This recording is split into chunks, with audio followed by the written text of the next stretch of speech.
ఒక పక్క జనగామను జిల్లా చేయాలని, మరో పక్క సిద్దిపేటనే చేయాలని కోరుతూ చేస్తున్న అభ్యర్థనలతో చేర్యాల జేఏసీ రెండుగా చీలినట్లు అనిపిస్తుంది. చేర్యాల మండల జేఏసీ వారి ఆధ్వర్యంలో నిర్వహించే తలపెట్టిన సభకు నిరసనగా చేర్యాల బంధుకు చేర్యాల పరిరక్షణ సమితి, chamber of commerce, Siddipet Sadhana committee, Congress, BJP, CPIM పార్టీలు సంఘీభావం తెలిపాయి.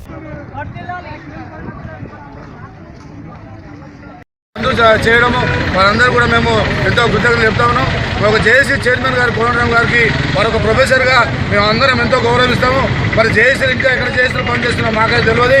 ఉద్యమాలతోటే జేఏసీ పోయింది, తెలంగాణ వచ్చింది, జేఏసీ పోయింది. వారి కోదండరామ్ గారు చేసిన సేవలు ఈరోజు తెలంగాణ ప్రజలు కూడా ఎవరు మరవము. కానీ అనవసరంగా కొంతమంది రాజకీయ నిరుద్యోగులు చేస్తున్న ఈ మన కృత్రిమ ఉద్యమానికి దయచేసి వారు మద్దతు తెలుపవద్దు. మా ప్రాంత ప్రజల మనోభావాలను దెబ్బతీయొద్దు, వారికి ఉన్న గౌరవాన్ని తక్కువ చేసుకోవద్దు అని చెప్పేసి ఈ సందర్భంగా మేము తెలియజేస్తా ఉన్నాం. నియోజకవర్గం ఏర్పాటు చేయాలి, చేర్యాలలో రెవెన్యూ డివిజన్ ఏర్పాటు చేయాలి, చేర్యాలను సిద్దిపేట జిల్లాలో విలీనం చేయాలి.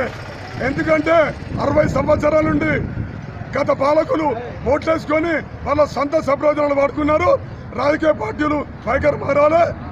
ఇక్కడ కోదండరామ్ గారు తెలంగాణ రాష్ట్రం కోసం కృషి చేసినటువంటి మహనీయుడు. ఇక్కడి చేరాల ప్రాంత మనోభావాలు గుర్తెరగాలి. చేరాల ప్రాంత ప్రజల భావన ఏంటి, వాళ్ళ వాతావరణం ఏంటి గ్రహించాలి. చేరాల ప్రాంతం సిద్దిపేట జిల్లా విలీనం కావాలి, రెవెన్యూ ఏర్పాటు కావాలి.